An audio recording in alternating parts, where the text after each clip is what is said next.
تأمن بالمعجزات تتفرج على الفيديو ده. قسما بلا إله إلا الله اللي أنا هحكيه لكم ده حصل بالحرف. أنا كنت عند الحمام عندنا فوق وعوكله، حطيت له الأكل بتاعه، فكل اللي جه في دماغي وقتها إن سيدنا سليمان هو اتكلم مع الطير. طبعا ما جيش حاجة في سيدنا سليمان، معنى كده إن الطير هيفهم لغتنا. بكل حسن نية واقفة ورحت قلت له بص للحمام، ركزوا لي كده، قلت للحمام بص أنا ههتم بيك وهوكلك وهشربك، اتوسط لي عند ربنا ان انا اروح عمره.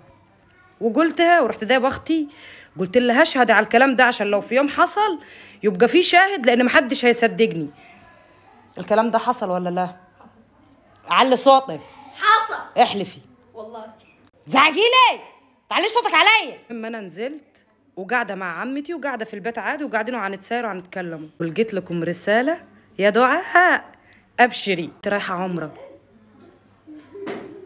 قسما بلا اله الا الله ده حصل، وحياة ربنا انا كل يوم افكر في الموضوع قلبي هيتخلع من مكانه من كتر الفرحه. عارفين حتى لو ما حصلش نصيب ان انا اروح العمره وما ارادليش ربنا، يكفي ان هو بعت لي البشاره في نفس الوقت وقال لي انا سامعه. دي لوحدها كبيره جو جو جو جو عندي، وتغير مني ومن حياتي حاجات كتيره قوي.